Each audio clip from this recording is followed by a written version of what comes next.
C'est un cadeau.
Max, je t'appelle une seconde sur ton téléphone.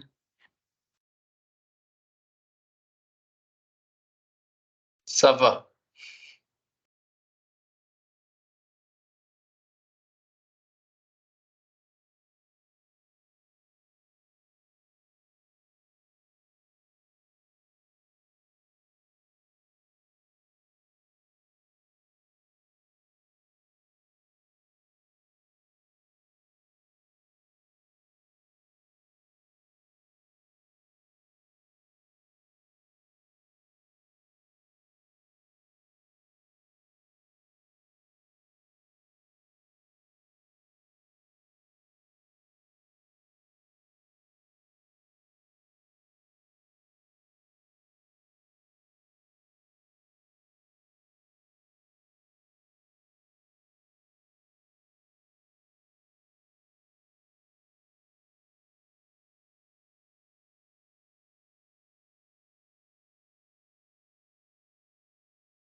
Bonsoir Pascal, est-ce qu'on peut vous demander de mettre votre micro en veilleuse, s'il vous plaît?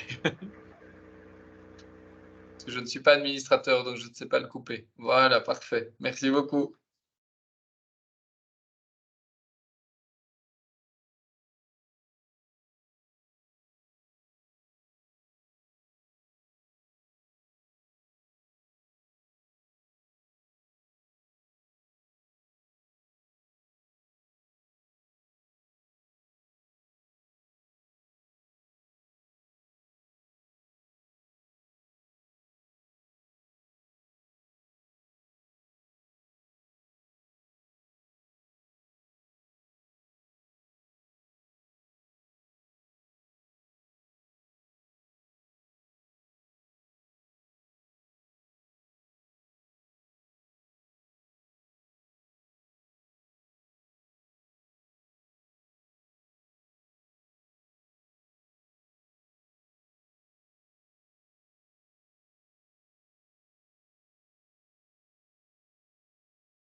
Bonsoir à tous.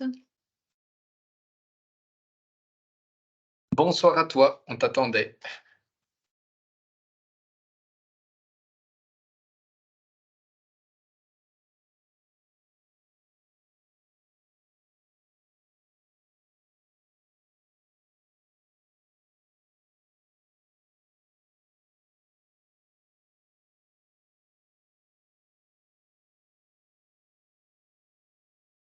Voilà. Est-ce que ça fonctionne maintenant, Maxime?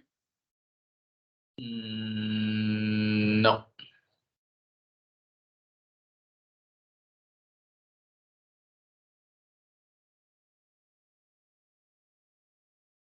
Attends, peut-être parce que je n'ai pas enregistré le changement.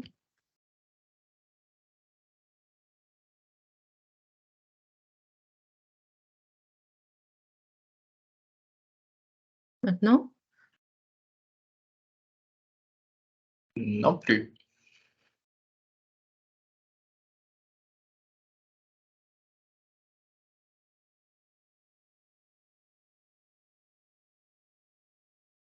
Pourtant, vous êtes dans les co-organisateurs et qui peut présenter organisateur et co-organisateur. Donc, Mais Tu moi, parles je pour suis là comme tu parles externe, en pour fait. tu parles pour l'enregistrement là, Christelle? non, pour le partage de PowerPoint. Ah oui, ça Et c'est embêtant. attends, hein, comme ça maintenant, je t'ai mis en tous. Yes. Ah. L'enregistrement est lancé parce que comme la semaine passée, on a eu ce petit couac informatique, maintenant j'enregistre, automatiquement. Comme tout le monde est prévenu, via l'invitation et on reprévient à chaque fois.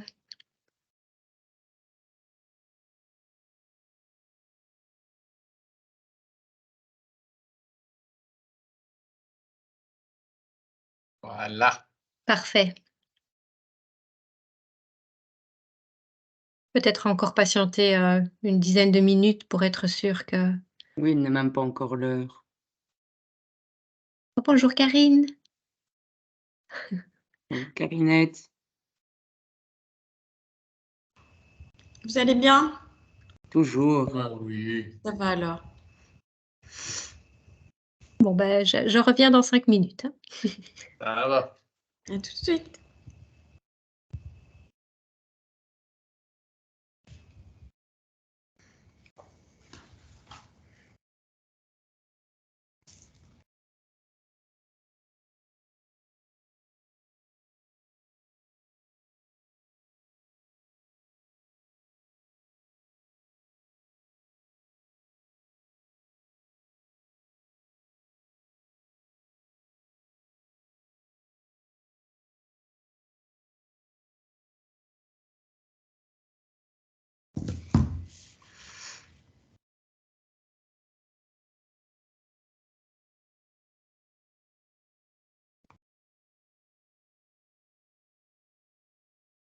Bonjour.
Bonjour.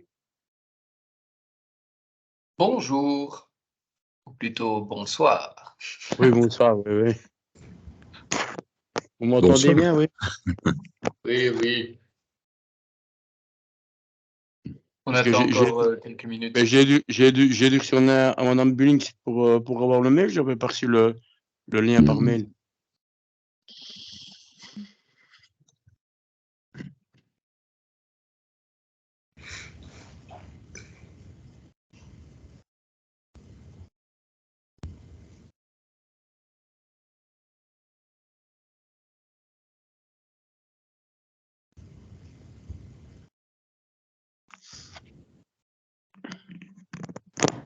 Bonsoir.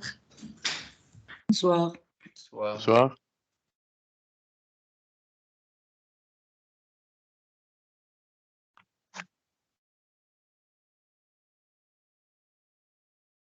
C'est que ça.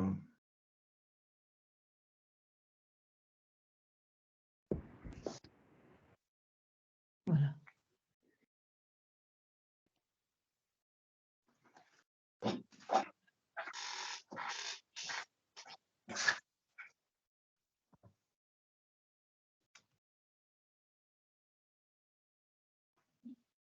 Mais attends, c'est que ça n'a pas encore commencé, à mon avis.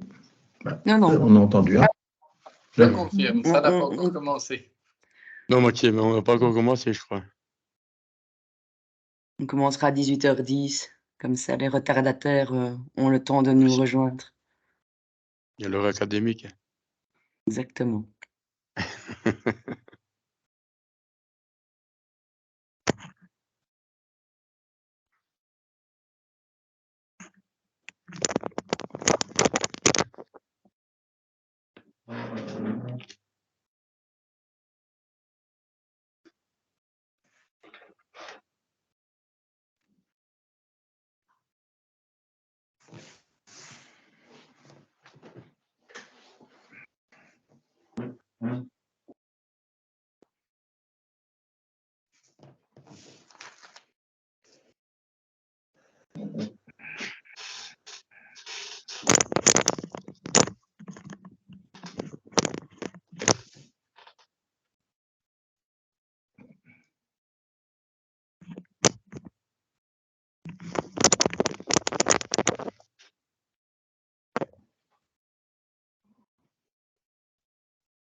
Bonjour à tous.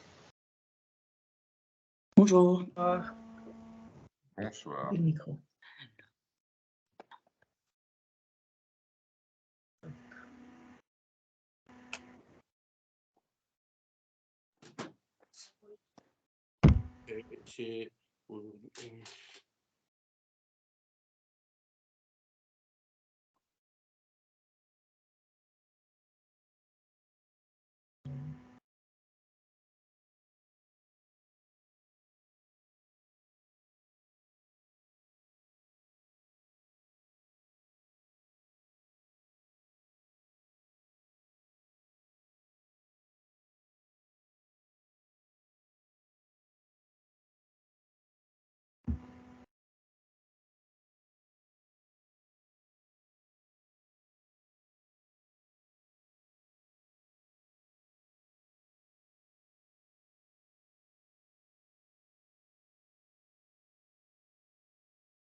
Bonjour tout le monde.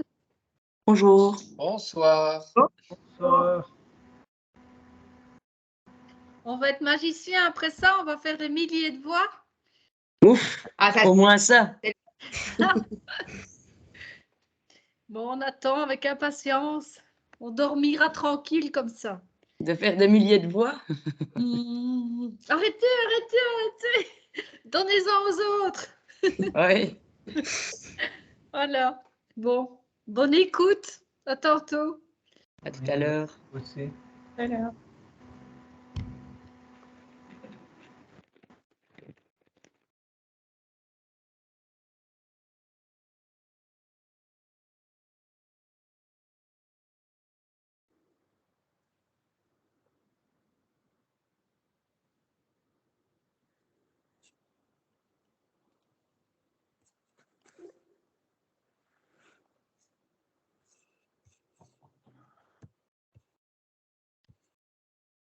Bon, Max, qu'est-ce que tu en penses? On peut tout doucement commencer?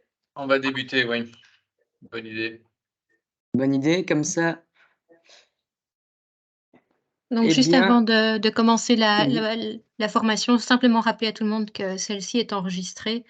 Donc toute la petite partie, juste avant, on va évidemment la couper, mais à partir de maintenant, ce sera réellement dans l'enregistrement. Donc si vous ne souhaitez pas apparaître, via votre photo ou votre vidéo, n'hésitez pas à couper celle-ci. Voilà, bonne formation. Et on Vous, va vous vous demander aussi apprendre de comment couper tricher, vos- mais donc du coup, on peut plus. On va vous demander aussi de couper vos micros. Il y aura des séances de questions-réponses aussi, comme ça au moins ça n'interfère pas. Voilà. Et alors, vous pourrez retrouver la formation sur la plateforme des mandataires. Voilà, comme ça vous savez tout. Eh bien, bonsoir à tout le Merci, Maxime. monde. Donc, ce soir, nous avons le plaisir, Maxime D et moi, de vous dispenser cette formation. Donc, il y a comme thème trucs et astuces de campagne. Donc, Maxime, pour ceux qui ne le connaissent pas encore, il est non seulement bourgmestre de Braine-le-Comte, mais également président de l'Union des villes et communes de Wallonie. Donc voilà, nous sommes en charge d'essayer de répondre au maximum à vos questions et vous donner les petits trucs que nous avons en tête en vue des élections communales. Voilà, Mais et tout d'abord, Natacha est échevine à Binche, dans la commune de Laurent-Devin et du Tour de France à Vie, et elle est également conseillère à la cellule des élus locaux du MR. Voilà. On va vous passer le sommaire. On va faire un super duo, tu vas voir, comme Georges Louis et Sophie. C'est toi, t'es Georges Louis, moi je suis Sophie alors. Non, inversement, je pense. Ok. Voilà. Est-ce que vous voyez le PowerPoint bouger? Donc voilà, hein, le déroulement, nous allons d'abord vous parler Oui. donc de la mobilisation des équipes. On vous fera un bref et très bref rappel des règles essentielles parce que j'espère que vous avez tous suivi la brillante formation qui avait été dispensée par Fred Mac, qui je pense nous suit aujourd'hui, mais sur les règles essentielles en vue des élections. Ensuite, les astuces de communication, la présence sur le terrain, la création d'événements, et puis on passera aux questions-réponses. Et donc, je vais tout de suite commencer par la mobilisation des équipes. Parce que vous n'êtes pas sans savoir que les élections communales, ça sera octobre 2024, mais qu'avant ça, nous avons une autre grosse échéance en juin, à savoir le 9 juin pour ce qui est campagne élection communale, élection fédérale, régionale et européenne. Donc, in fine, les gens vont déjà être très mobilisés et la campagne électorale communale, finalement, sera assez brève parce qu'on tombera vite dans les vacances. Puis, début septembre, à savoir qu'on va devoir voter le 13 juin. Donc, finalement, ça fera que 6 semaines de campagne à proprement parler. Bon, je vous conseille évidemment de vous... Justement, c'est pour ça de vous mobiliser bien avant, maintenant, de réunir, parce qu'on a vu que le Covid a quand même fait pas mal de dégâts dans les sections locales. Ça a un petit peu coupé la dynamique de groupe, la dynamique des réunions, et ça n'a pas été forcément facile à rétablir. Moi-même, j'ai pu en souffrir dans ma propre section. Donc, ce qu'on vous conseille, c'est dès aujourd'hui, c'est de reprendre les réunions avec votre comité, de faire un maximum. Je dis pas qu'il faut faire une réunion de toutes les semaines, il ne faut pas non plus étouffer les gens, mais c'est vraiment recommuniquer sur la vie de vos communes, de préparer les conseils communaux tous ensemble. Il faut vraiment inclure tout à chacun dans le processus, qui se sentent concernés par sa ville, parce qu'encore une fois, si on attend les 6 semaines avant l'échéance communale, ça va devenir très compliqué. Il faut vraiment que les gens se sentent concernés dès maintenant. Alors, ce que je vous conseille aussi, c'est, j'espère que vous avez déjà été consulter un maximum de candidats. J'imagine que toutes les listes ne sont pas faites maintenant, hein, mais que vous avez déjà été prendre les principaux contacts. Et c'est vraiment de créer un esprit d'équipe. Une campagne, ce n'est pas pour une tête de liste ni pour 2 ou 3 futurs échevins. Il faut vraiment que ça soit un travail de groupe, que tout le monde se sente concerné et qu'il n'y ait pas l'impression qu'il y ait des faire-valoir juste pour 1 ou 2 personnes. Parce qu'encore une fois, faire campagne tout seul dans son coin, honnêtement, ça n'ira pas. Alors évidemment, vous ne serez jamais tous en même temps au même endroit. Mais c'est parfois plus efficace de se déplacer à 3 ou 4 pour encore donner cette impression, et j'espère réalité, de bonne entente, plutôt que de débarquer tout seul dans son petit coin. C'est pas comme ça qu'on envoie du rêve. Il faut vraiment que tout le monde soit porté par le message, que tout le monde se sente concerné par le message qu'il a apporté. Donc, c'est dès à présent vraiment concerner vos futurs candidats à la vie de leur commune, d'essayer de demander à chacun de venir avec leurs bonnes idées. Ça commence par la conception du programme. Un programme, même si certains ont plus d'expérience que d'autres, ça ne se conçoit pas tout seul. Il faut vraiment le faire en groupe. Chacun vient avec ses bonnes idées et c'est important vraiment d'écouter tout le monde, d'essayer de donner vraiment une cohérence de groupe et avoir un programme comme ça le plus complet, le plus diversifié et surtout le plus concerné. Alors, il va falloir un petit peu se faire violence, hein, il va falloir essayer également d'ouvrir un maximum son réseau. Si c'est pour faire campagne uniquement dans son groupe d'amis, bon, ben, c'est bien joli parce qu'on se fait plaisir, mais in fine, c'est pas là que on va chercher de nouvelles voix. C'est pas en allant boire des verres, et je suis bien placée pour le savoir parce que je le fais assez régulièrement, mais tous les vendredis avec son groupe de potes au café du coin, qu'on va véritablement performer dans d'autres horizons. Donc voilà, ça demande vraiment de se faire un petit peu violence. C'est ça l'idéal d'avoir une liste assez diversifiée, c'est que chacun apporte un petit peu son cercle, son expérience, essaye d'inclure tout le monde dans un nouveau spectre, on va dire, de personnes. Et c'est là qui est vraiment, c'est très intéressant d'avoir des personnes très, très diversifiées sur une liste. Encore une fois, ça sert à rien d'avoir, je ne sais pas moi, 20 jeunes de 18 ans, 20 universitaires. Il faut vraiment avoir enfin, Max vous en reparlera après, mais il faut vraiment essayer d'ouvrir un maximum son réseau pendant la campagne et on vous l'enverra. Ce qui est essentiel, mais vraiment essentiel, c'est que le MR a un code de bonne conduite qui coule de source. Enfin, quand voilà, il fait une page, je l'ai devant moi, je ne sais pas si, je ne vais pas vous le lire, il y a 14 points, mais Christelle vous l'enverra. Donc ça, je vous encourage quand même vraiment à le lire parce que même si ça coule de source, c'est vraiment la chose qui pourrait vous faire exclure. Et encore une fois, il faut quand même être corporate, il faut être, enfin tous les coups ne sont pas permis et je pense qu'il faut rester digne pendant une campagne. Alors, également, je vous demande d'élargir votre réseau. Je vous demande d'aller un petit peu partout, de sortir de votre zone de confort. Maintenant, il est clair qu'en fonction des endroits où vous vous rendez, ben, il faudra parfois adapter son langage, voire peut-être sa tenue vestimentaire, mais il faut quand même s'adapter à son public. Quand on se rend dans un cercle d'entrepreneurs, on ne leur parle pas de la même façon que quand on se rend dans une manifestation sportive ou inversement, mais il faut quand même adapter le message, il faut pas passer pour des prétentieux, il faut vraiment se mettre, on va dire, au diapason des personnes avec qui on se trouve. Donc, il y a vraiment oui, adapter son langage, sa thématique en fonction des cercles dans lesquels nous allons nous retrouver. Voilà pour le premier slide. Maintenant, je vais laisser la parole à Maxime. Alors, merci Natacha. Donc, quand vous avez ce bel esprit d'équipe, eh bien, à part après, vous pouvez donc constituer la liste électorale. Donc, c'est vrai que pour l'instant, il y a énormément d'assemblées générales qui se tiennent dans les sections locales pour désigner la tête de liste. Mais une fois qu'on a la tête de liste, il faut donc faire cette liste plus complète.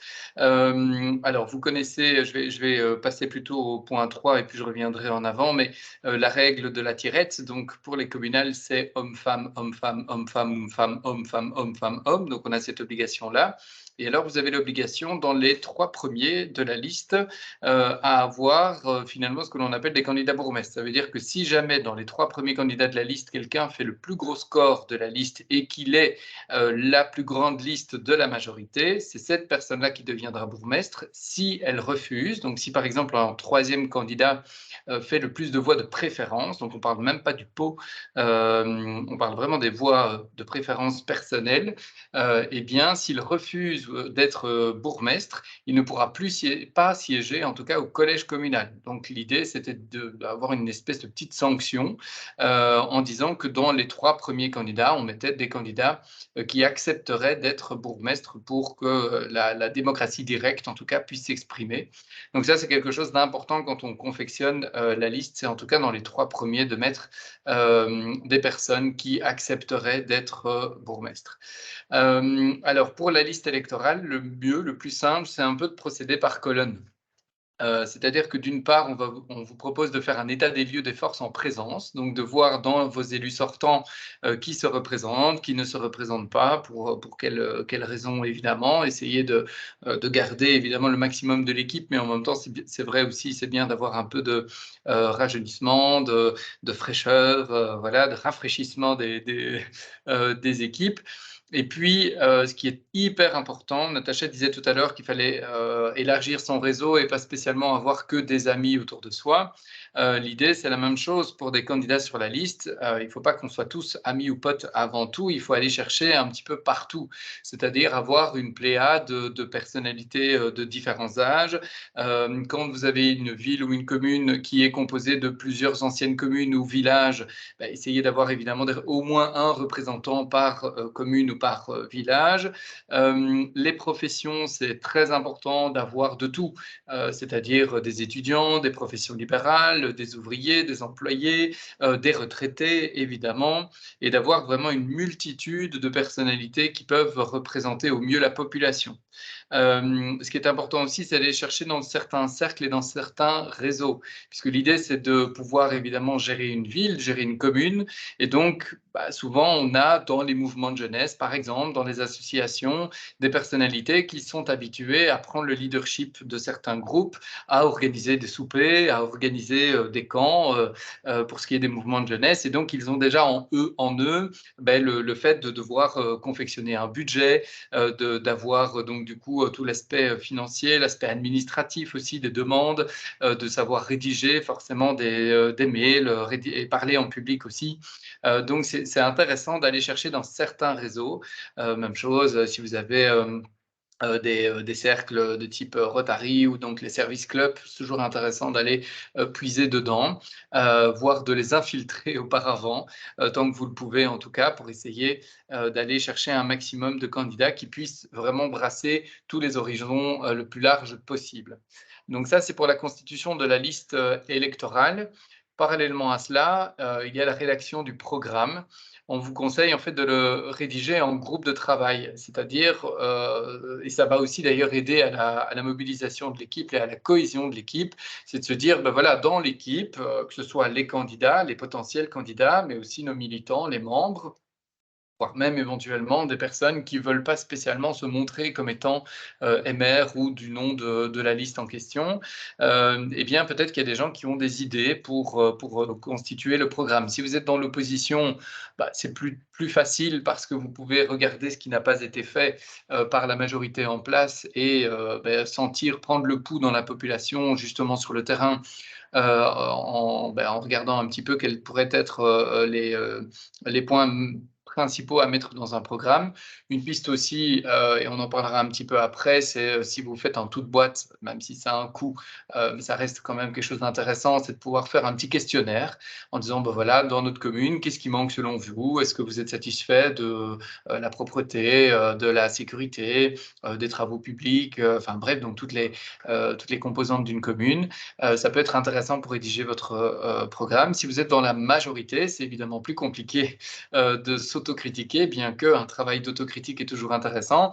Et là, vous pouvez travailler avec ces groupes de travail. Ça veut dire quoi? Tous ceux qui sont intéressés par tout ce qui est aménagement du territoire, l'environnement, donc l'urbanisme, la mobilité, se mettent dans un groupe et phosphorent ensemble, font du brainstorming. Et puis par après, il y a un document final qui est ainsi proposé à une petite équipe, une petite cellule de campagne qui va présenter finalement un document un petit peu plus complet en comité, et puis éventuellement, enfin, le mieux en tout cas, c'est en assemblée générale. Donc voilà pour la suite de la mobilisation de l'équipe.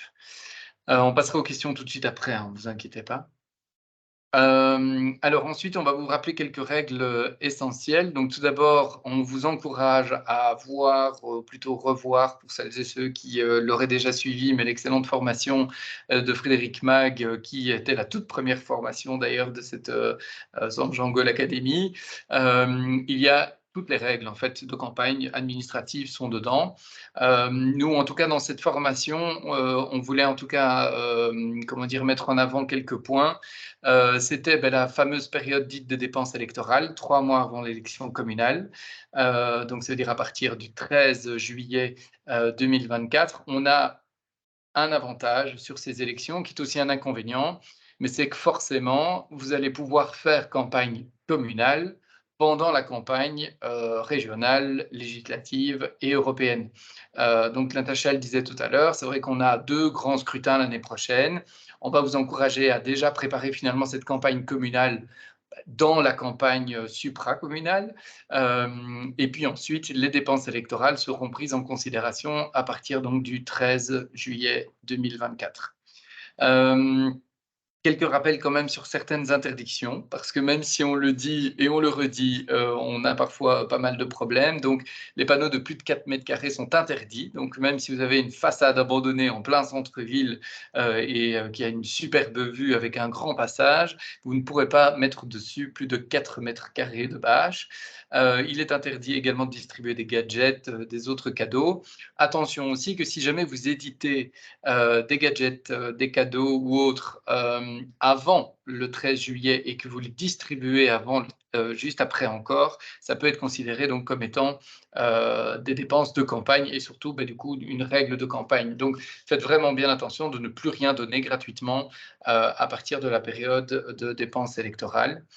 On vous demande aussi, et c'est important, de faire attention au RGPD, donc au Règlement général de protection des données, puisqu'avant, ce que l'on faisait, c'est que c'était facile, on demandait à la ville ou à la FOI, donc à la Fédération Wallonne de l'Agriculture ou à la FJA ou autre, d'avoir par exemple le listing complet de tous les agriculteurs pour leur envoyer notre programme au niveau agriculture. Ou on demandait à un mouvement de jeunesse, tiens, tu n'as pas tous les membres du PATRO, comme ça on va leur écrire en disant qu'on est pour les mouvements de jeunesse. C'est évidemment maintenant devenu complètement interdit, même si vous faites partie de ces associations-là. Donc, vous ne pouvez pas utiliser comment dire, le listing de votre association à des fins électorales, sauf si, de manière manifeste, chaque membre a marqué son accord pour recevoir ces informations. Alors, le but de cette formation, même si elle est enregistrée, c'est quand même de vous donner quelques astuces. Donc, c'est vrai que ça handicape énormément les gens de ne pas pouvoir utiliser ces listings. Par contre, vous pouvez toujours évidemment utiliser le listing électoral. Donc, grâce à ce listing électoral, on en parlera après, vous pourrez cibler toute une série de catégories de personnes, que ce soit les primo-votants, donc les jeunes, les plus âgés. Donc ça, c'est déjà intéressant. Et maintenant, essayez peut-être autour de vous, justement, si vous êtes membre d'une association, essayez peut-être déjà d'avoir quelques mails avec accord, évidemment, de ces personnes qui pourraient être des relais d'information au sein de cette association pour que vous puissiez quand même donner quelques informations intéressantes quant à leur cible. Donc voilà, maintenant faites vraiment attention parce que très régulièrement il y a des plaintes pour les RGPD, des plaintes pour les panneaux de plus de 4 mètres carrés, c'est plus rare, pour les gadgets, les cadeaux, c'est plus rare parce qu'il faut le prouver et c'est pas toujours simple. Mais par contre le RGPD, on a des oppositions qui passent leur temps à ça, donc soyez vraiment quand même prudents à avoir quelque part, en tout cas, la preuve que vous pouviez utiliser les coordonnées de certaines personnes. Les astuces de communication, Natacha. Oui.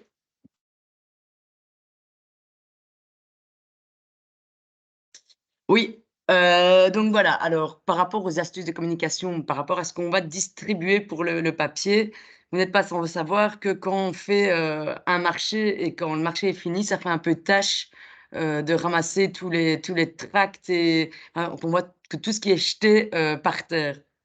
Donc ce qu'on vous conseille de faire, c'est de ne pas les multiplier ces tracts. Vraiment en faire, c'est primordial, mais vraiment essayer de faire des formats sympas, heu des trombinoscopes où vous présentez, soit, l'ensemble des candidats avec un petit paragraphe de présentation pour chacun ou un espèce de pocket, avec, pour le programme. Mais ce qu'on vous conseille, c'est ne vraiment pas, multiplier les réseaux de communication papier parce qu'encore une fois, à un moment donné, ça encombre les boîtes aux lettres, ça encombre les gens et ça traîne surtout partout. Ça fait quand même un peu tâche. Donc vraiment, réfléchissez, au mieux, avoir une communication papier, on va dire, simple et efficace, mais ça ne sert à rien de faire, 40 tracts différents. Alors je peux comprendre que certains candidats ont envie de se mettre ensemble pour chacun distribuer leur tract, mais sincèrement, à un moment donné, ça ne sert plus à rien et c'est contre-productif. Donc je vous conseille vraiment, avec un tract, commun et une bonne présentation de programme et si vous avez envie de faire un petit tract personnel, bon, passe encore, mais sincèrement, en faire 3 chacun, c'est vraiment non seulement c'est de l'argent dépensé parce que ça coûte assez cher, mais surtout c'est vraiment contre-productif. Pour ce qui est, des lettres ciblées, ça Maxime vous en a déjà un petit peu parlé, mais ça, c'est vrai que c'est assez utile. Viser les catégories d'âge, hein, viser les primo-votants, c'est quand même, toujours important. Ça, on a l'information assez facilement. Viser une communication par quartier sur une problématique, particulière, ça, c'est aussi intéressant. Donc je vous dis par catégorie d'âge, donc voilà. Cibler des personnes sur une thématique, ça c'est toujours, vraiment, vraiment intéressant. Et alors je vous l'ai dit, susciter l'intérêt des primo-votants, sincèrement, c'est une catégorie, importante parce qu'on ne sait jamais du tout ce qu'ils vont aller voter. Je pense qu'ils sont quand même intéressés par la politique et c'est vraiment un public qu'il est important de mobiliser. Ouais, Alors pour juste ce qui est peut-être, oui. je me permets Natacha pour les Oui, oui, quartiers, vas-y, surtout. un truc qui est intéressant pour les quartiers, ce que vous pouvez faire, que vous soyez dans la majorité ou dans l'opposition, c'est d'écrire au collège communal pour dénoncer des problèmes de quartier et vous faites une, copie, de cette lettre, une copie de la réponse éventuellement au verso et vous la mettez en toute boîte. Donc ça peut être, c'est des choses assez faciles à faire. Si vous êtes conseiller communal, bah, c'est encore plus facile à faire puisque vous pouvez poser une question d'actualité, une question orale au conseil communal. Vous pouvez renvoyer d'ailleurs vers le PV. Si vous pouvez aussi faire des questions écrites d'ailleurs au collège, mais si vous êtes même un citoyen lambda qui sera bientôt candidat, vous pouvez officiellement écrire aussi au collège communal en leur disant, ben voilà, dans notre quartier, il y a un problème de ramassage des déchets, un problème, je sais pas moi, de haies qui ne sont pas taillées par le public ou de trous dans les voiries, et ça fait plusieurs fois qu'on le dit. Quelle est votre réponse, monsieur, madame, bourgmestre et échevin ou échevin des travaux? Et vous pouvez donc envoyer cela dans votre quartier en disant, ben voilà, je serai vous pouvez le faire d'abord de manière un peu innocente et puis après, quelques mois avant les élections, dire ben voilà, vous avez vu que je me suis déjà battu pour notre quartier ou pour votre quartier, je serai candidat aux élections, ne m'oubliez pas. C'est quelque chose qui marche excessivement bien. On l'a déjà testé plusieurs fois, nous, à Braine-le-Comte, et même quelqu'un qui était complètement inconnu au bataillon, qui venait de débarquer sur Braine-le-Comte, qui n'était pas du tout connu, a réalisé un score lui permettant d'être élu direct. Donc, c'est dire à quel point c'est une technique qui fonctionne excessivement bien. Voilà, Natacha. Voilà. Alors pour ce qui est des réseaux sociaux, il y a une formation qui est déjà été donnée, donc qui est déjà, en ligne, une formation d'Oran que je vous encourage à aller voir. La formation est très bien faite et ça vous donne, vraiment, un paquet de clés pour, utiliser les réseaux sociaux correctement parce que ce n'est pas toujours facile. Ce qu'on vous conseille, c'est vraiment de cibler le public et le message que vous distillez sur les réseaux sociaux en fonction du public cible. On sait bien que Facebook est utilisé par un type de public qui est, en tout cas, enfin pour nous, enfin moi je l'utilise toujours, mais peut-être moins jeune que ceux qui utilisent Instagram, Snapchat ou autre, mais vous devez vraiment adapter votre message au réseau social utilisé. Vous n'allez pas mettre le même message sur LinkedIn que sur Instagram, que sur Twitter, enfin maintenant X en l'occurrence. Donc voilà, là, vous devez vraiment bien réfléchir et encore une fois, adapter le message. Vous devez vraiment faire attention quand vous publiez un statut, c'est au vocabulaire utilisé. Ça sert à rien d'être cinglant, d'être désagréable, d'être trop critique. Généralement, essayez d'être positif, ça passe beaucoup mieux. De grâce, faites attention à l'orthographe. Sincèrement, ça casse parfois vraiment tout un message et on fait parfois pire que mieux en voulant mettre quelque chose que finalement on fait rigoler de nous. Donc l'orthographe, c'est vraiment, vraiment très important. Ne soyez pas trop long non plus. Je veux dire, les statuts les plus lus ne font pas 4 pages non plus. Donc là aussi, il faut être vraiment essayer de faire clair, bref et concis. C'est vraiment le moment maintenant de créer vos pages, en tout cas sur Facebook, parce que c'est les seuls qui pourront être sponsorisés. Donc ça, vous pouvez pas le faire avec votre page bêtement personnelle. Enfin, votre page. Il faut vraiment Profil. avoir une page. Oui, qu'est-ce qu'il y a, Max? Enfin, je dis profil. Avec un Oui, profil, on ne sait c'est pas, et pas, avec c'est une pas page. via votre profil privé. Il faut pouvoir créer. Donc, je vous conseille de créer certainement, c'est une page pour votre liste. Et comme ça, vous pouvez sponsoriser les messages qui seront plus récurrents. Et d'ailleurs, ça fera partie de vos dépenses électorales. Donc, au-delà du fait que le message, bon, essayez d'être le plus positif, le plus constructif et le plus pertinent possible. Essayez toujours d'utiliser, enfin c'est bête, mais des photos sympas. Les animaux, ça marche toujours, sincèrement, c'est un classique. Les enfants, c'est un classique aussi, ça marche. Mais essayez de vous rendre, je ne dis pas que vous l'êtes tous, hein, mais essayez de vous rendre sympathique, humain et, et voilà, et que les gens aient envie d'aller vers vous.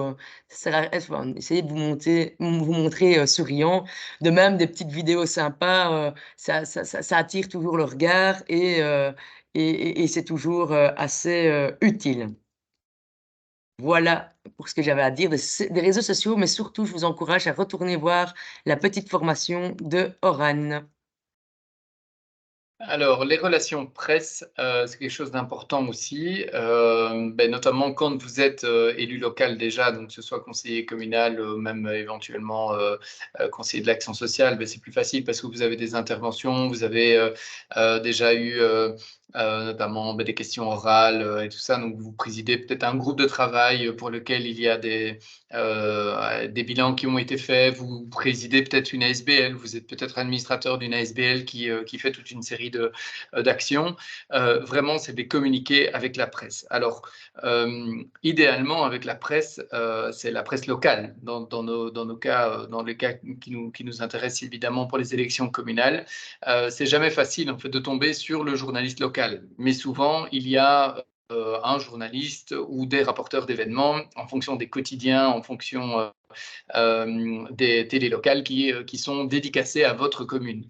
Si vous ne le connaissez pas, n'hésitez pas à prendre contact directement avec les groupes. Donc, quand vous ouvrez un journal, normalement, dans l'édition locale de ce journal, il y a toujours les coordonnées.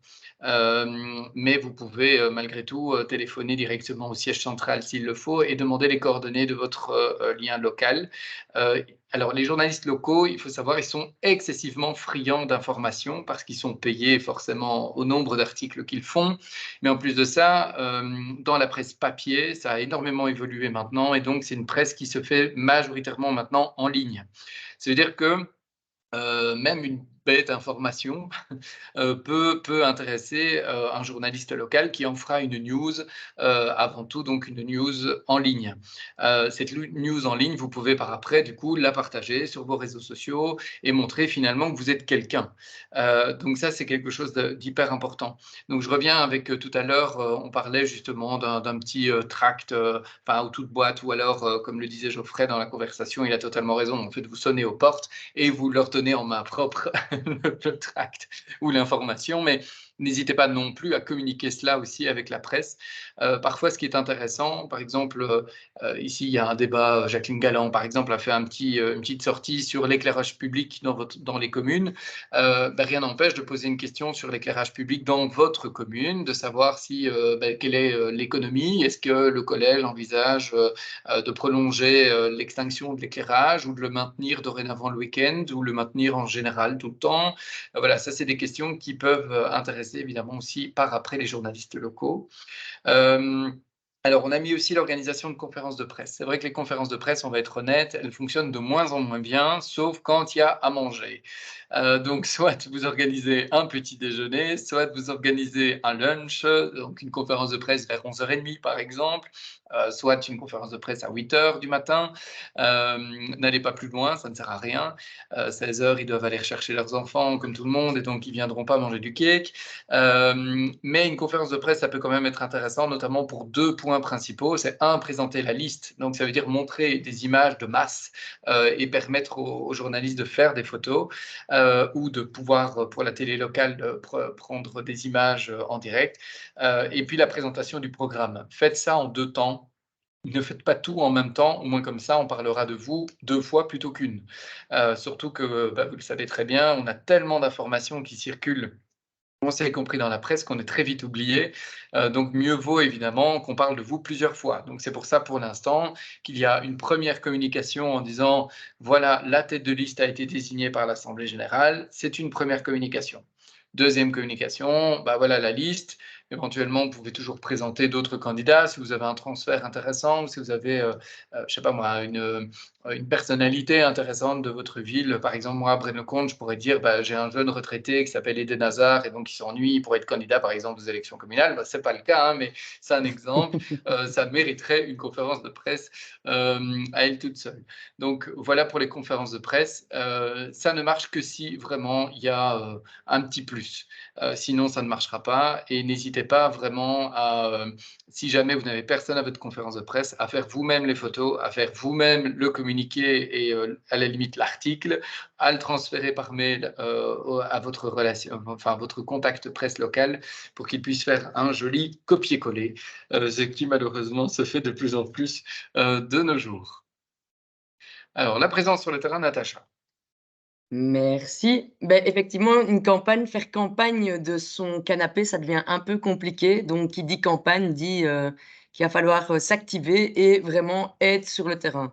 C'est vraiment ce qui est le plus important, c'est essayer de se montrer un maximum, essayer de porter le message, je vais pas dire partout tout le temps, mais presque. Et pour ça, il y a quand même des moyens de le faire. Je pense, et ce n'est peut-être pas dans l'ADN du MR à la base, mais en tout cas, Georges Louis vous dirait, et il a bien raison, que je pense que le porte-à-porte, ça devient un moyen, un outil de campagne vraiment indispensable.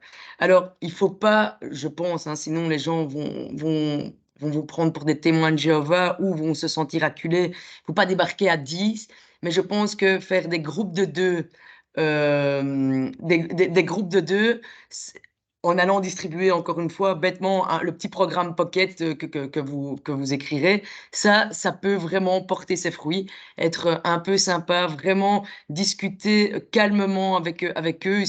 Les gens sont chez eux, ils sont dans leur zone de confort. Bon, ça sert à rien de forcer le passage, ils n'ont pas envie de vous laisser rentrer. Mais si vous voyez une ouverture, prendre 20 minutes, une demi-heure pour convaincre. Ces gens-là vont vraiment écouter, entendre le message et c'est parfois bien plus intéressant que dans une soirée diverse où on va vous dire oui, mais ça sera en fait non. Donc voilà, je pense que le porte-à-porte, si vous avez le temps, l'occasion et les équipes pour le faire, mais je pense que ça peut vraiment être intéressant. Encore une fois, constituer des petits groupes par quartier, les gens qui connaissent un petit peu mieux leur quartier que d'autres seront...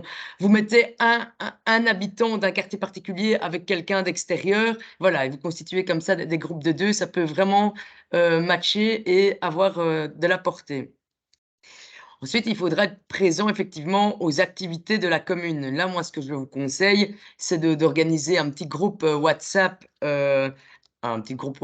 ou par mail, mais je pense que WhatsApp, c'est quand même assez simple, et communiquer, essayer de vous arranger pour avoir l'agenda communal avec toutes les activités de la semaine, de communiquer cet agenda à l'ensemble de la liste et chaque fois dire, bon, ben là, un tel sera là, pour dire encore une fois, ne pas débarquer tout seul, parce que débarquer tout seul dans son petit coin, honnêtement, c'est contre-productif.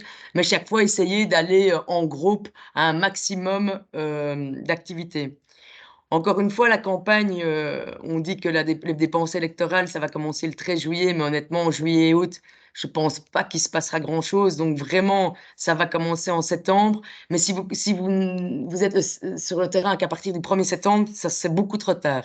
Donc il faut vraiment se montrer dès maintenant. Donc quand je vous dis d'essayer de connaître l'agenda des activités communales, et quand je dis des activités communales, c'est des activités associatives, les activités vraiment sur l'ensemble de votre commune, il faut ne pas attendre, il faut vraiment investir le terrain dès maintenant, parce qu'après, il sera vraiment trop tard et les gens surtout vont le remarquer.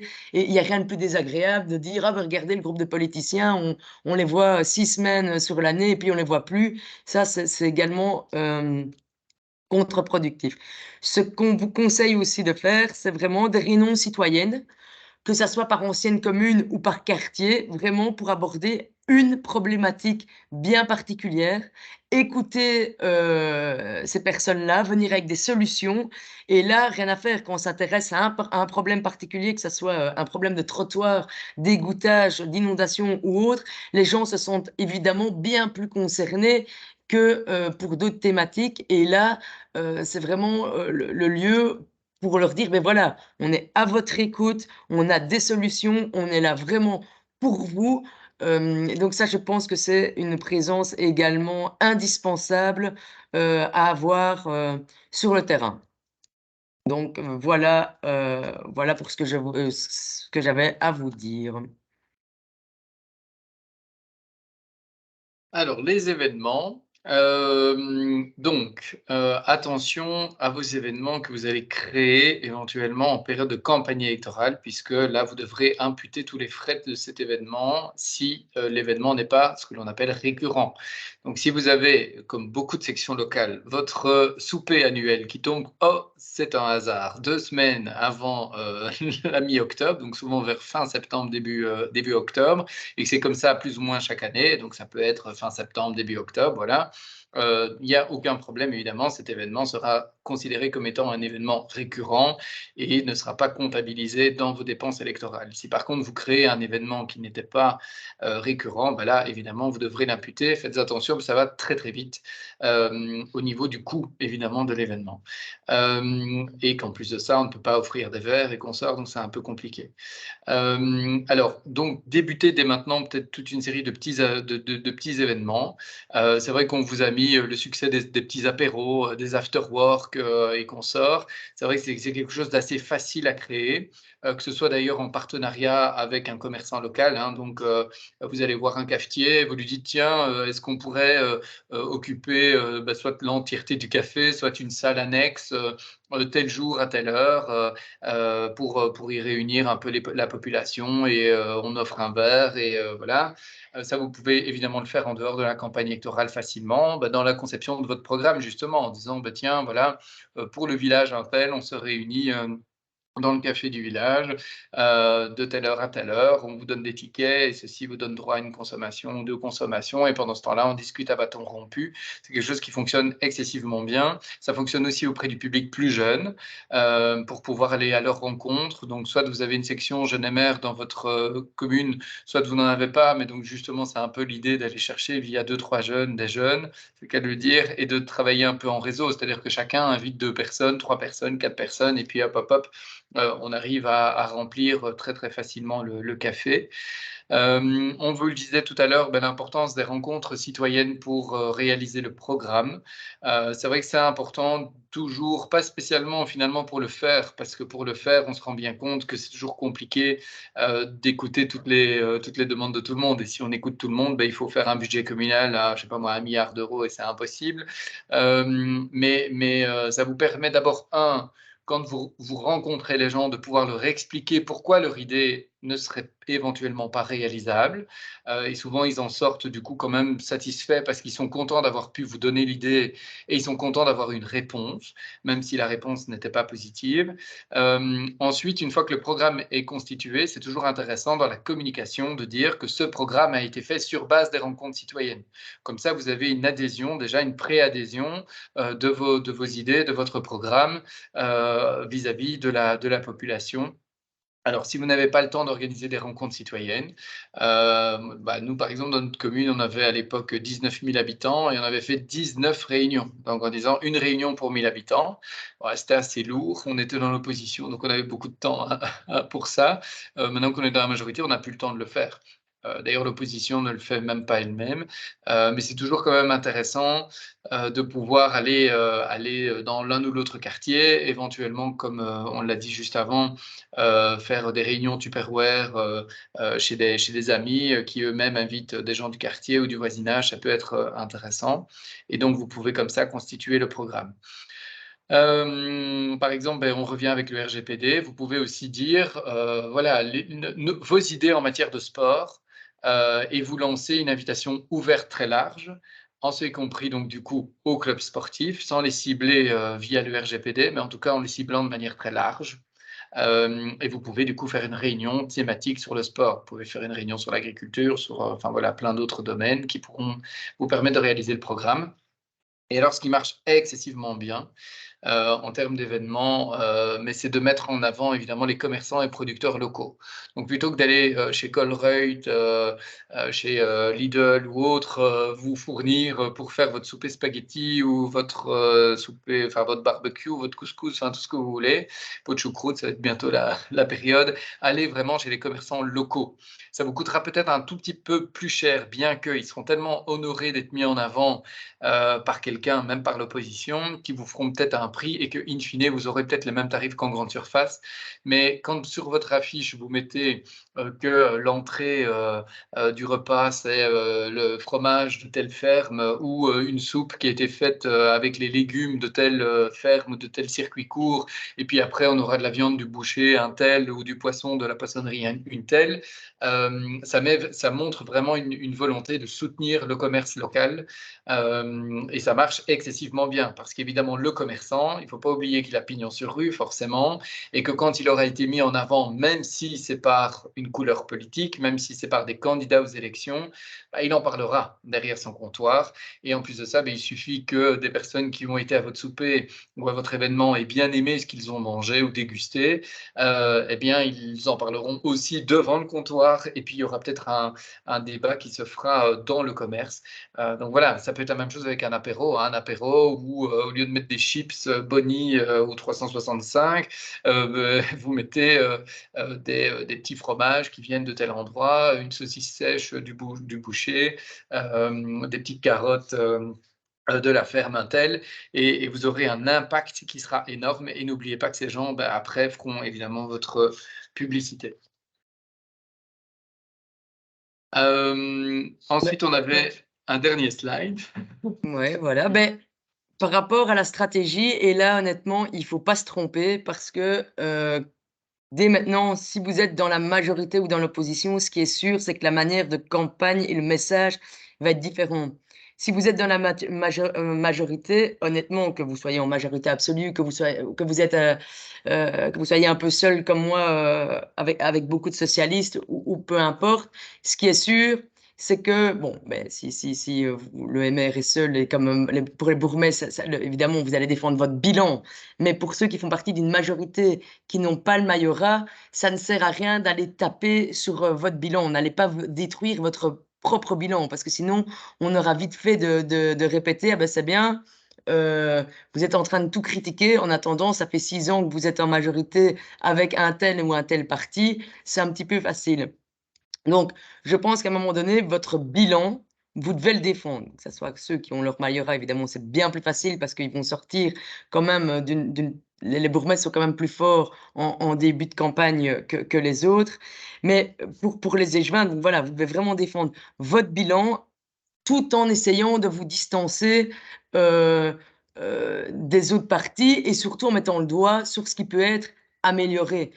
Tout n'est certainement pas parfait, donc essayez vraiment, tout en défendant quelque chose que vous avez partagé avec des autres partis, c'est essayer de vous, vraiment de vous, comment dire, de vous approprier des thématiques qui n'ont pas été largement bien défendues et vraiment de vous battre là-dessus.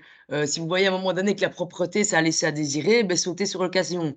Si vous voyez que la culture, c'est quand même pas ce qui a été le mieux défendu, et voilà, battez-vous avec ce qui n'a pas été bien défendu pendant la législature. Si vous êtes dans l'opposition, ben là, c'est pas que c'est plus facile, parce que non, c'est jamais facile d'être dans l'opposition, c'est toujours plus confortable dans la majorité, soyons clairs.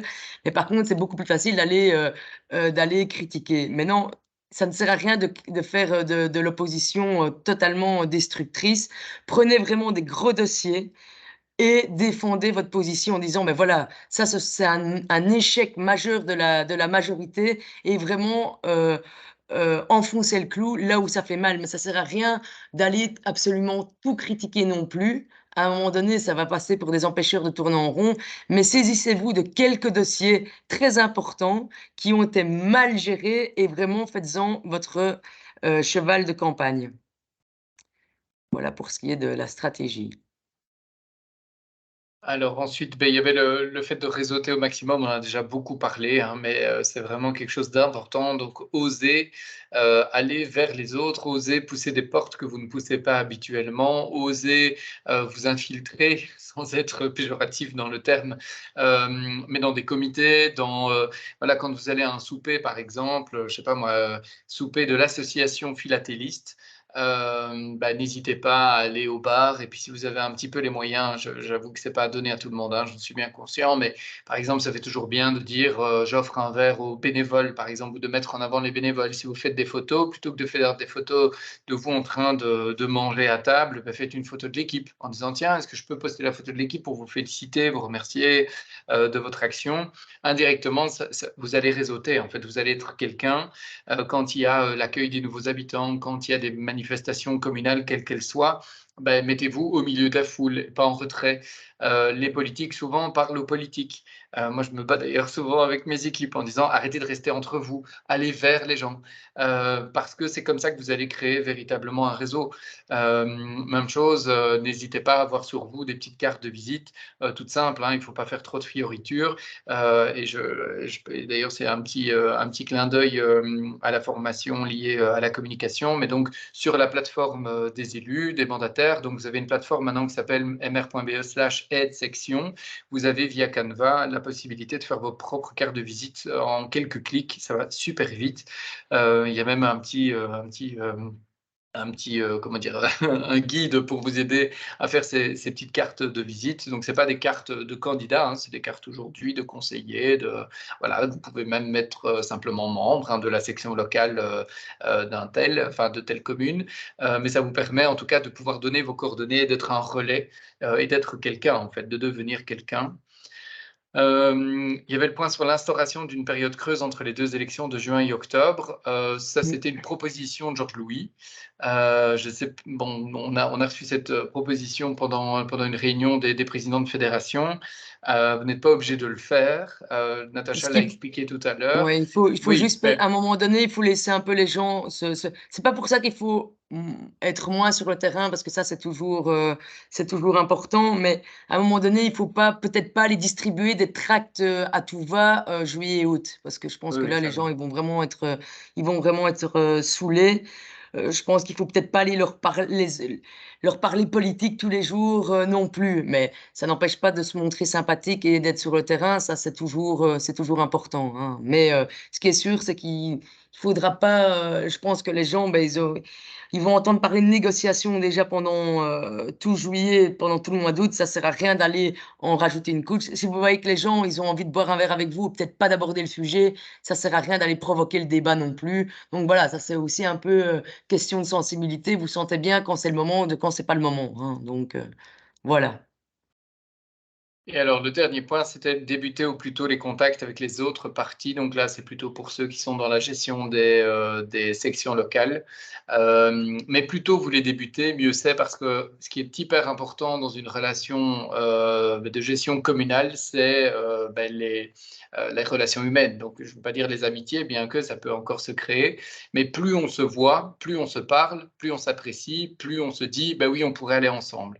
Et donc, même si vous êtes dans la majorité ou dans l'opposition, c'est important d'avoir des contacts avec tout le monde, même ceux que vous détestez ou même ceux qui vous détestent. Il faut forcer véritablement les négociations. Un truc qui fonctionne bien, c'est toujours de faire des tournantes en fait et de faire ça chez soi en faisant un petit spaghetti, une lasagne, enfin ce que vous voulez manger, mais qui permet en fait d'avoir ce côté un peu convivial où on n'est pas dans Briser un la glace. restaurant. Voilà, pour oh, c'est joli, briser la glace. Surtout qu'on sera en hiver bientôt avec le verglas. Enfin, peut-être qu'on sera en hiver un jour. Mais donc, voilà, n'hésitez pas à faire ça à domicile. En fait, ça crée une chaleur un peu plus particulière et ça permet à chacun de faire plus ample connaissance. Et alors, hyper important, mais donc il y a un guide du candidat qui sera fourni à tout le monde. Donc, tout ce qu'on vous a dit là, et notamment aussi toutes les règles de campagne, les liens vers les sites internet et tout ça d'aide. Il y aura un guide de campagne du candidat qui va être rédigé comme chaque année électorale. Et donc, il sera fourni évidemment à tout le monde. Donc, ne vous inquiétez pas, soyez serein par rapport à cela. Et alors pour le mot de la fin, et j'insiste parce que je pense que c'est vraiment primordial, mais encore une fois, l'esprit de groupe, l'esprit d'équipe et la cohésion, c'est vraiment ce qui est le plus important pendant une campagne électorale. Faire cavalier seul, c'est vraiment courir à la catastrophe. Donc je vous encourage vraiment, autant c'est aller chercher un public différent, mais autant inclure tout le monde et vraiment les têtes de liste, vous êtes vraiment on va dire non, pas les entraîneurs, mais le capitaine. Voilà, tout le monde doit aller dans le même sens. Et c'est vraiment important d'inclure tout le monde, que personne ne se sente un peu laissé pour compte, parce qu'il n'y a rien de pire. Voilà. Merci beaucoup à tous. C'est pas Est-ce maintenant. qu'il y a des Questions-réponses. questions? Voilà, j'ai arrêté le partage. Normalement, vous ne voyez plus mon écran, hein, si? Non, on voit plus rien. Non, ok. Donc, on a Thierry Baudelet. Oui, je voulais poser une question par rapport aux bâches de 4 mètres carrés. C'est par candidat, je suppose, sur une façade ou quelque chose comme ça.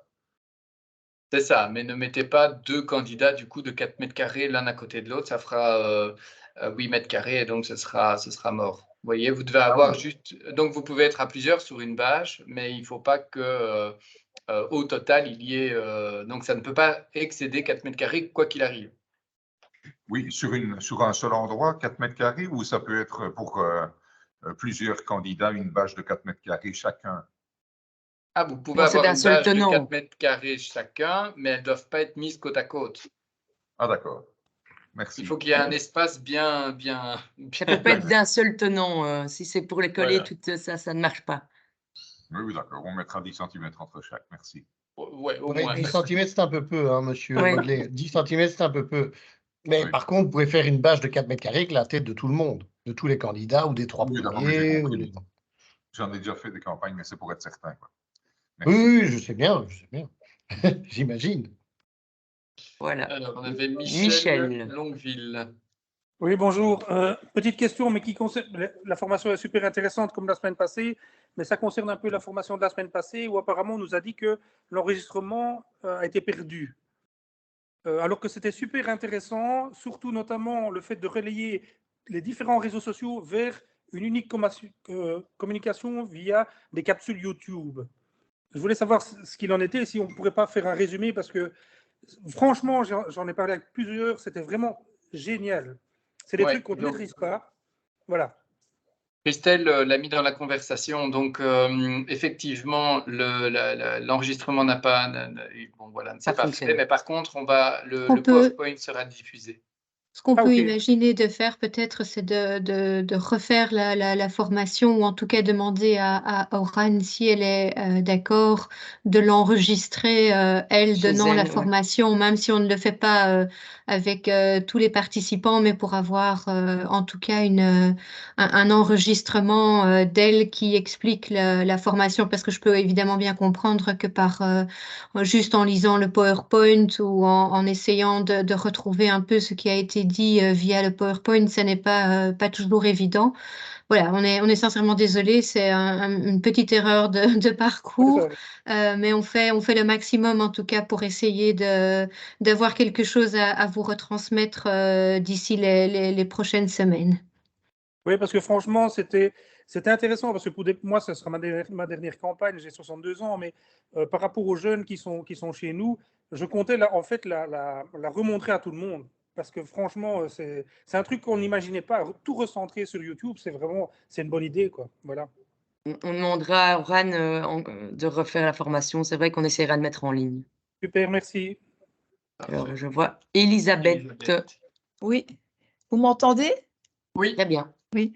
Voilà, par rapport à l'esprit d'équipe et la cohésion assurée comme tête de liste, quand on a une tête de liste regroupant deux partis, ben voilà. Le principal, c'est quand même de gagner. La tête de liste, vous la choisissez, j'ai envie de dire. Donc, si vous faites partie d'une même liste, il faut tous jouer le jeu. Si c'est pour avoir deux composantes bien distinctes sur une liste, le but de faire une liste avec des composantes différentes, c'est quand même d'avoir un groupe bien plus fort, voire de renverser une majorité. Donc, à un moment donné, vous ferez une assemblée générale de 1 du MR pour voir, pour savoir si c'est bien cette liste-là qui représentera la mouvance MR. Et de 2, vous ferez une assemblée générale propre à ce nouveau groupe pour valider la liste. Mais il est clair que vous devez tous marcher, c'est la même chose, vous devez tous marcher dans le même sens. Si c'est pour faire une liste commune, mais aller dans des sens différents, honnêtement, ça ne sert à rien. Oui, mais nous, comme MR, bon, la tête de liste serait MR, on l'emporterait des filles, mais c'est sûr que nous, on veut imprimer à fond notre marque MR parce que pour le moment, des filles, chez nous, il est un peu en perte de vitesse. Hein. Alors bon, on va s'allier à eux, on est dans une commune à facilité, voilà. C'est un peu, voilà. Je veux dire que eux ont tout à perdre s'ils se mettent avec nous à jouer cavalier seul. C'est un non-sens. Alors qu'ils fassent une liste. Nous, évidemment, l'intérêt d'avoir des filles avec nous, c'est de regrouper toutes les voix libérales au sein de notre liste. Mais je veux dire, c'est plus bénéfique pour nous que finalement que pour eux. Donc eux, c'est aussi, je veux dire, ça ne sert à rien s'ils viennent sur notre liste de jouer cavalier seul. Donc je pense que ça va se faire naturellement. Oui, mais c'est pour nous, c'est pour imprimer, attirer les lecteurs plus à travers les libéraux que les défis, quoi. Ah ben oui, mais oui, il n'empêche que s'ils sont sur votre liste, vous devez quand même les inclure. Vous ne pouvez pas... oui, mais c'est pour imprimer plus la marque libérale dans notre campagne. Mais ça, vous laissez, j'ai envie de dire, vous allez laisser le logo, j'imagine. Ou vous allez laisser, vous allez changer complètement de nom. Non. Voilà, non, déjà, il faut que le MR apparaisse. Mais comme vous disiez tout à l'heure, esprit d'équipe, cohésion, la tête de liste est le capitaine, ok. Mais si on met tout le monde sur pied d'égalité au sein de la liste, ben, notre marque MR, elle sera un peu fondue dans la marque défi, quoi. Oui, mais ce qui est important, in fine, c'est de remporter le majorat et que le bourgmestre soit apparenté au MR. Donc, finalement, moi-même, si c'est pas une liste MR, que ça s'appelle Ensemble pour je ne sais quelle commune, ce qui est important, in fine, c'est le résultat et les apparentements. Oui. Ok, merci. Voilà. Geoffroy. Oui, bonsoir Natacha. Je voulais juste apporter un petit éclairage concernant les affiches électorales. dans mon souvenir, je pense qu'il est possible, et c'est toute l'hypocrisie, de mettre plusieurs affiches très grandes. On peut être jusqu'à du 4 mètres carrés, les unes à côté des autres. Je me souviens qu'à une époque pas si lointaine, Joël Milquet tapissait complètement un camion entier qui était un grand camion. Voilà, ça devait bien faire 15 mètres carrés, et elle n'a jamais été inquiétée là-dessus. Ou bien sinon, il faut me le dire, je ressors les photos pour faire invalider son élection de l'époque. Mais je pense que là-dessus, il y a évidemment quelque chose qui n'est pas clair, en tout cas dans la loi. Oui, ça, il faudrait peut-être demander à Fred, qui est connecté. Est-ce qu'il y aurait une règle différente sur Bruxelles? Non, il n'y a pas de règle différente. Il faut un espace très clairement. Mais je pense que on peut avoir des grandes affiches, mais si on met plusieurs affiches les unes à côté des autres, en soi, ce sont des affiches qui font chacune moins de 4 mètres carrés. Si tu mets des affiches, attends, j'ai pas compris ce que tu disais.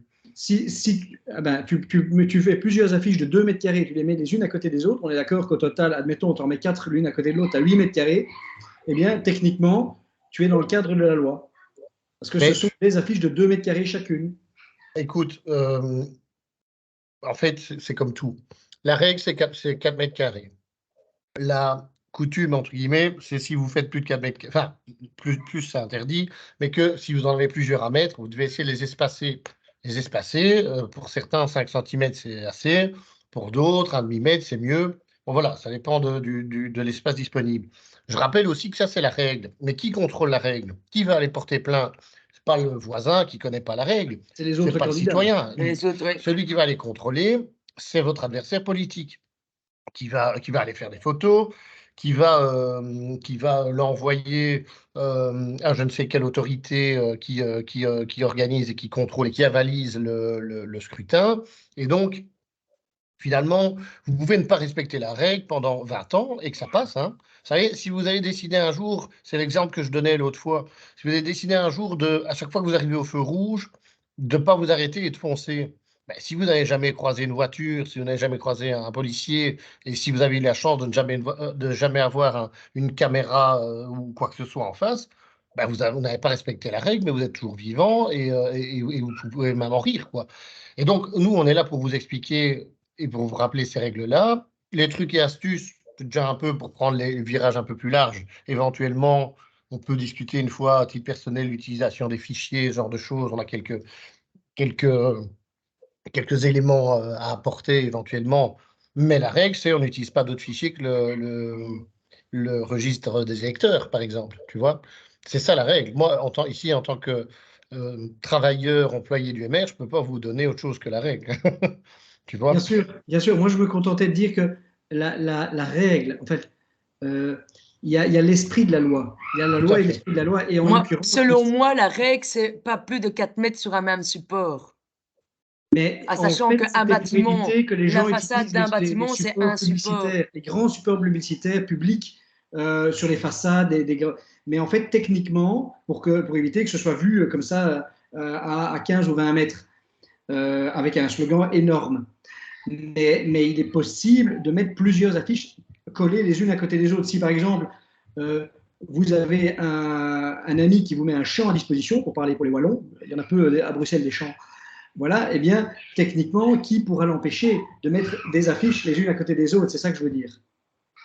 Oui, ça, on est bien d'accord. Hein. Et quand vous regardez simplement les panneaux communaux, c'est les grands panneaux, ils sont plus ou moins à la même taille pour toutes les communes. Il y a des communes, il y a 8 listes, et donc il faut se partager l'espace. Il y a des communes où il y en a 2, et donc que font les 2 listes? Elles se partagent l'espace, et ça dépasse allègrement 4 mètres carrés. Ça, forcément. Mais parce que là, on utilise un panneau communal bien spécifique. C'est une sorte d'incohérence dans ces règles qui a été faites, qui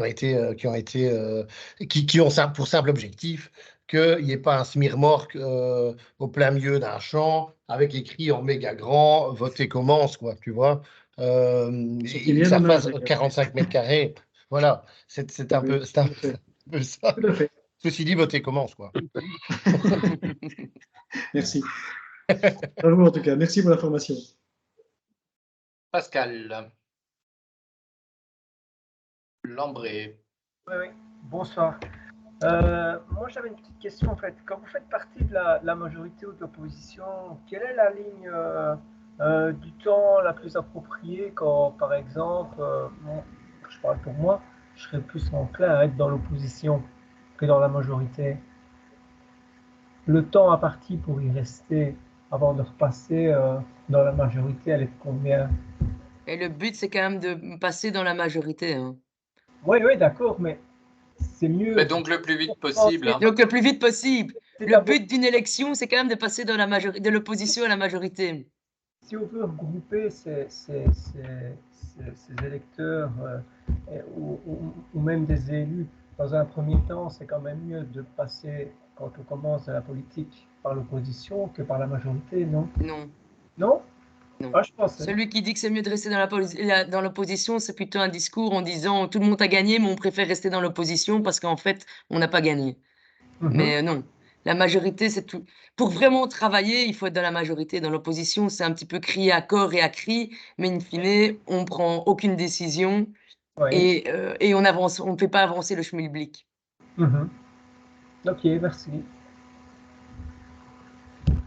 Est-ce qu'il y a d'autres questions ou apports, exemples Moi, j'ai un petit truc à ajouter, Maxime.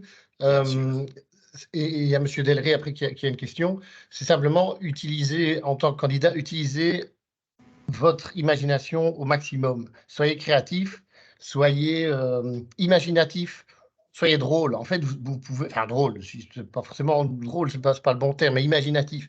Utilisez votre imagination au maximum. Je pense à ça parce que Geoffroy Commence vient d'intervenir et on parle ici de trucs et astuces de campagne. Je crois que c'était dans une de ses premières campagnes, il était encore jeune et pas élu. Enfin, il est toujours jeune, mais il est élu. Et ce qu'il avait fait à Bruxelles, c'est nager et se filmer, nager dans toutes les fontaines. Oui, c'est vrai, ça, je me souviens. Et ça avait fait un buzz de fou, quoi. Mais voilà, ça personne, c'est pas une formation du MR qui lui a dit de le faire. Il s'est dit, qu'est-ce que je pourrais faire? Comment je pourrais marquer les esprits? Comment je peux être original? Comment je peux me différencier? Et voilà, ça a marché à fond.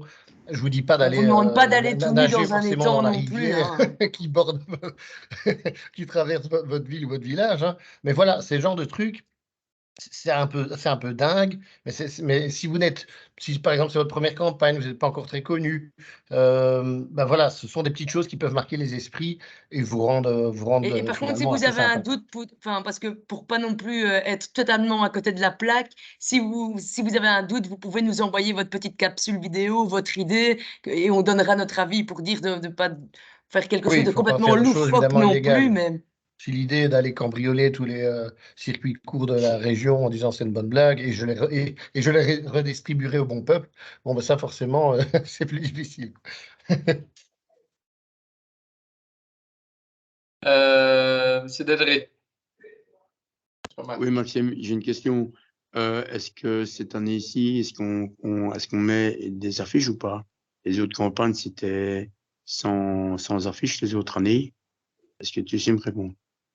Oui, ça c'était un peu à la décision des fédérations provinciales. Donc c'est vrai qu'il y a des fédérations provinciales qui n'avaient pas fait d'affiches, mais qui avaient fait des bâches recyclables. Il est fort à parier que les fédérations qui avaient déjà fait ça il y a 5 ans le referont. Voilà, maintenant, il n'y a pas de stratégie nationale qui a encore été établie. Vous savez que depuis hier, il y a une équipe de campagne qui est mise sur pied. Et donc, voilà, on attend progressivement les infos. Mais c'est sûr qu'on est à une époque, quoi qu'il arrive, où il vaut mieux être éco-responsable. Voilà. On a posé la question, Maxime et moi, on n'avait pas encore la réponse, parce que de fait, c'est vraiment une question à creuser et voir, parce qu'on reste persuadé que l'affichage, de toute façon, ça reste quand même si les gens disent que c'est pas important, je pense que c'est encore relativement important. Maintenant, voir la stratégie, est-ce que c'est mieux des grandes bâches pour tout le monde? Voilà, ça, c'est vrai que ce n'est pas encore tranché au niveau du parti, pour être honnête. D'accord, merci. Merci beaucoup.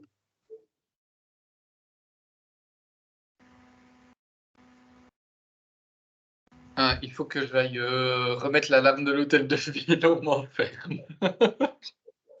Mais de toute façon, je ne sais pas si quelqu'un a encore des questions ou si on peut tout doucement clôturer. Je ne vois plus de Natacha, main j'ai une levée. question. Oui. Non, Pardon. merci beaucoup en tout cas. Natacha, j'ai une Oui. question. Par exemple, quelqu'un qui organise un apéro, enfin les apéros comme on fait dans toutes les communes, est-ce qu'ils doivent rentrer ça dans leurs frais de campagne? Si par exemple tu fais un apéro pendant la campagne électorale Ah communale. bah oui. Ah bah ça oui, ça coule de source. Hein. Ouais, mais je Ah oui, oui. D'accord. Merci. Oui, et vous ne pouvez pas offrir hein, à boire. Vous devrez demander. Oui, je savais ça, oui, monsieur. Ah, oui. oui, Ouais, oui. donc si vous faites un apéro, si c'est pour récolter de l'argent, c'est peut-être un peu tard, mais voilà, mais vous devrez mettre un prix. Vous pouvez pas faire un apéro. Parfois, on dit, ben voilà, la section MR vous invite, c'est une grosse section avec le bourgmestre, avec, il y a une petite réception. Bon, ben voilà, parce qu'il y a un événement et on est hors période électorale, ça, ben, vous pouvez offrir un verre. En campagne électorale, c'est strictement interdit, évidemment. Hein. Donc, vous pouvez organiser un apéro pour peu que les gens payent leur consommation. Quoi. Merci, Frédéric.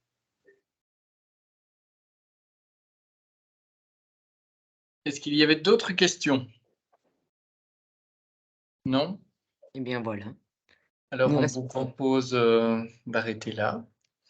Je vous souhaite une bonne soirée, une bonne campagne. Voilà. Et des super bons résultats. À vous aussi. Au revoir à tout le monde. Et on est à revoir. votre disposition, un mandataire au pluriel à tmf.be, n'hésitez pas. Ça va? Bonne soirée. Merci revoir. Natacha. Salut Max. Maxime. Au revoir. Au revoir. Au revoir. Au revoir. Au revoir. Au revoir à tous. Au revoir à tous. Oui. Au revoir à tous.